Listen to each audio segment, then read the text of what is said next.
This is a really short video of me reflecting on my self-improvement journey for the past 3 years and how I could have managed my time a lot better. If you stay until the end of this video, I'm confident that you will gain a clearer understanding of how to manage your life and manage your time better and make more progress towards your goals and what your goals even are. So I will walk you through exactly on how I personally manage my time and how I set goals. So make this video full screen and look directly in my eyes like we are having a one-to-one conversation about productivity. Hi, my name is Yaver and I'm dedicated to personal growth, finances and money, relationships, philosophy and religion. So if you're interested in any of those areas, this channel is definitely for you. Step 1, make a weekly routine. How does your ideal weekly routine look like? That is the first thing that you should do. So the first step into designing your weekly routine is to start with things that are outside of your control. What does that mean? That means start with times you spend on work, school, lectures, family, meals, if you're a Muslim, prayer times, household chores, such as washing dishes or washing clothes. And chances are when you are starting to manage your time and manage your week, your sleep is not perfect. Yes? So for example, you're going to bed at 3 a.m. and waking up at 9 p.m.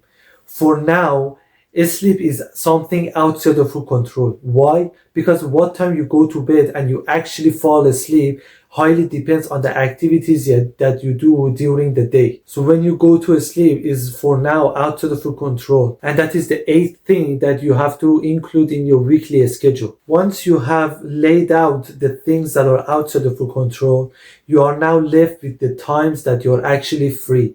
Times that you are not bothered by work, school, or family, and you can actually focus on doing some quality work. So to organize your free time, we have to look at something called ultradian cycle.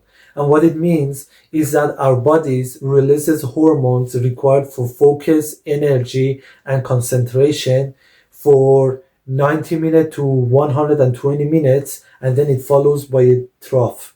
So that means you can focus on a dedicated task for maximum 2 hours, ideally 1 hour and 30 minutes. And then after that, all of the hormones that give you focus and energy will experience a trough. So what I personally do for my free time, I schedule them into 90-minute deep work blocks followed by 15-minute rests, as you can see over here. So I have kept my sleep consistent. I start with eating for 30 minutes and then I start my first work block for 1 hour and 30 minutes. Then I rest. Then I do my next work block, which is again 1 hour and 30 minutes. Then I have lunch and I rest. And then I have my next work block.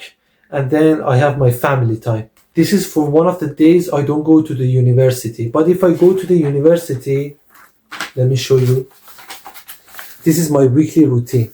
So on the Friday and Monday, I go to university. And as you can see, I have blocked all of the time over here. And I only have one small 90-minute block at the end to work on something productive. So I have started with some things that I cannot control. And then I have divided my free time into 90-minute work blocks, following by 15-minute or 30-minute rest blocks, depending on what I want to do in my rest time. And the next thing that you have to do is to make it fun. You see, if you are under too much pressure, that means something is wrong. Your goal is not to maximize productivity. Your goal is to be organized and predictive. That means that if you are feeling a little bit overwhelmed, chances are you are putting too much weight on yourself for now. If you feel that way, that means you are ego lifting. Ego lifting is, in the gym term, means that you are putting too much weight on your bar and you are performing the exercise with the wrong form that possibly leads to injury. That is the same thing in your routine. If you are putting too much weight on yourself and you cannot consistently perform, that means something has to change. For example, I was watching one of Ali Abdaal's videos, and in his video he was explaining that when he was trying to manage his business and grow his YouTube channel while working as a doctor, he would spend 15 minutes on eating his meals. Personally, that does not work for me. If I try to eat my meal in 15 minutes, I would just rush and eat everything as fast as I can. I will not really enjoy it. It wouldn't be fun for me. So I personally need at least 30 minutes for my meal. So another example is that you have included your work in your weekly routine, and then you have set a deep work block right after you get home. Well, practically you won't be able to consistently perform that way. You might need at least 30 minutes of rest after you get home before you can actually do a session of deep work. So make it fun. Do not ego live. Your goal is not to maximize productivity. Your goal is to stay organized. Step 3, execution. So let's say that you have the right goal, you have the right system, but how do you actually execute it? Well, the question that you have to ask is to what stops you from executing it? And I'm specifically talking about procrastination. You see, you are procrastinating with something, and your solution is to remove that something. I will name 3 most important distractions that I have, and I will show the solutions that I have found so far. I will later make a video about willpower and how we can avoid bad habits. But for now, I will give you very simple solutions that you can apply straight away and improve your productivity. So for core, you can use a Chrome extension called BlockP.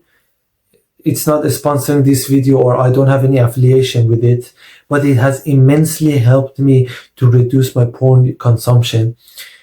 You go and search for BlockP and you add it to Chrome extension and you install it on your phone. And what it does is that it automatically blocks all of the porn websites, and you will be able to add as many keywords as you want to the app. So when you actually search for a core, that app will automatically close the Chrome for you, right? So that has immensely helped me. For social media, I have installed an app called Stay Free. And what it does is that whenever I open social media, it prompts me with a message saying that how long you're going to use social media for. And I usually clicked on 2 minutes. And what it does is that after the 2 minutes, it blocks my access to the app for at least 10 minutes. And that has immensely helped me to reduce my social media consumption. And for video games, this is a tricky one, because a lot of people don't think video games are bad for them.